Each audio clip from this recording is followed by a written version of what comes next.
Okay, so I'm here with Issy Martin, first team head coach. Going to talk about how the season's going so far and what she expects from the rest of the season. So thank you for joining me, Issy. You're welcome. It's been a difficult season so far. How do you think it's been going, both results-wise, but also performance-wise as well? I think if you look at the table, then obviously results haven't gone our way. And that is difficult. Like you said, it has been a difficult season, on top of throwing in COVID issues as well. Difficult in terms of the points and I suppose the reward for hard work. But I think in terms of the performances that we've had and general atmosphere, and also sort of the additions to the programme in terms of the training at the new pitch at the university, different coaches coming to join us. In terms of the programme, I think it's stepped up, and that's along with the Vixens and the Devs too. So the bigger picture has been good and performances have been good. And I hate saying it, but there's definitely games that we've been unlucky in. A mixed bag. Yeah, so you've not played a game now since November, a competitive game, so Middlesbrough at home, losing in the dying minutes. Do you think that's something that the girls will still hold on to, or do you think that's in the back of their minds now and they're pushing forward to new games? I think they'll hold on to it in a positive way.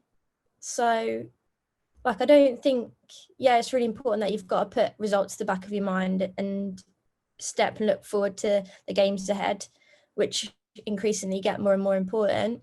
But I think they'd hold on to it in terms of how close we were and how much we didn't deserve to lose that game. And I hope that that's a positive spin that they can take from it. And I know that from talking to them, the majority of them have. It hurts, obviously, losing in the dying minutes of a game. But there's always a positive to take. And I think that the majority of the team would have took that. You look at training in the weeks that followed, there's always that belief, and I think as long as you've got that, then you're fine. Yeah. And we've got into the season now. How do you think Chloe Young's been doing as captain so far?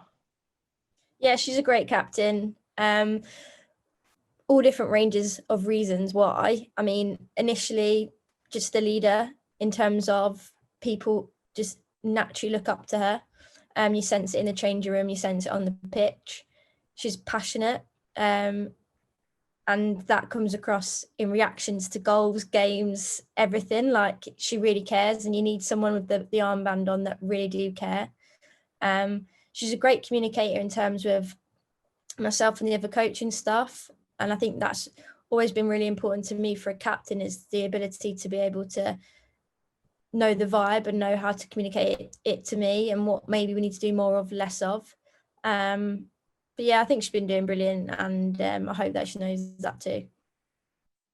Yeah. And who else do you think has stepped up in leadership roles? Obviously, you've had quite a new team with lots of players joining in the summer. Who's really surprised you from the new lot, but also who's stepped up from the players that were already there? I think everyone stepped up. I mean, I think C's stepped up massively. The last remainder of our backs, centre backs that from last season. So I think it's helped really push her, and you can see the way that she communicates with the rest of the unit and sort of took others under her wing.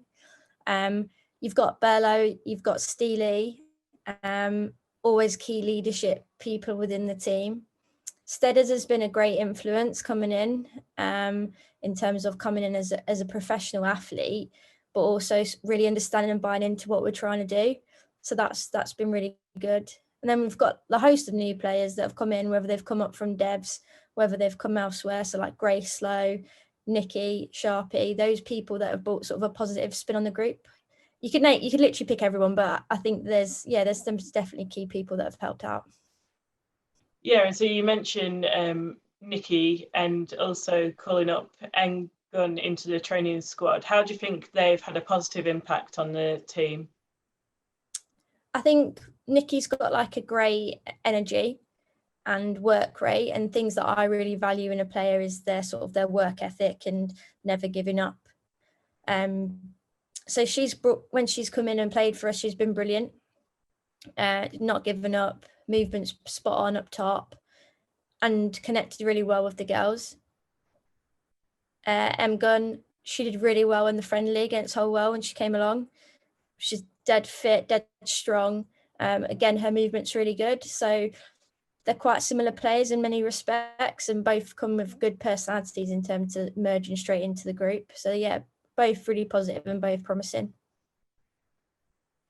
Yeah, so how have you found it working with the new coaches, so working with Kev and Rich, and how have you found it all joining together as a team now that you've worked together for quite a few months? Yeah, it's been really good. I mean, when you throw into the hat Kev and Rich, but also Ella and Tom joining us, and then also Cal. We've got a really good group and range of different people with different skills. Sometimes it's hard because everyone's got a different opinion. So like that can always be difficult. But having that ability to mix and match sessions where when we need what we do need, you've got the right people in place that can deliver different aspects of the game, whether it's a one-to-one part of the session, whether it's a really detailed unit practice. Having loads of different voices that are all on the same page can really help the girls essentially not get bored of me just talking and having lots of different people to go to. How do you think this lockdown will affect the team when they come back to playing? I think like maybe mentally it's a little bit harder this one because we feel like we've been in this lockdown for a long time, and the gap between when we finished playing whilst being actually in season this time is a lot harder, I think. But they've been great. So the West versus East competitions, the fitness sessions, and that's across like devs as well. Some of the stuff that they've been putting together. I think there's definitely motivation and momentum to stay fit because they want to for the team, and that connectivity as well as a group to stay really strong. So yeah, I think it's hard. Every team is in the same boat. I don't doubt that everyone has difficult days, but from looking at the work that they've been putting in, I'm very confident that we'll come back ready and raring to go whenever we do get to come back, that is, of course. With lockdown, you've been given a bit more time for players to recover from injuries. So do you expect to have some players back for when we're back in competition? Yeah. So fingers crossed for Cece.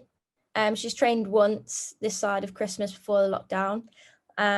She looked really good. So I think maybe the rest will help. And she looked strong, comfortable playing. It's good to see that Pip's been back as well. Really good that she's had such a long time out of an unfortunate injury, but in terms of missing a particular season, like it's probably not a bad one to miss. And also she's had her first session where she's like part joined into. So I think that's a really massive thing for her. Molly's been injured a little bit as well over Christmas, so given that extra time for her to rest. So hopefully, yeah, an extra bit of time enables players that were struggling to sort of catch up with themselves and let their bodies recuperate. So thank you for joining me, Izzy. Best of luck with the rest of lockdown and keeping everyone fit, and hopefully we'll be back to games soon. Thank you very much. See you later.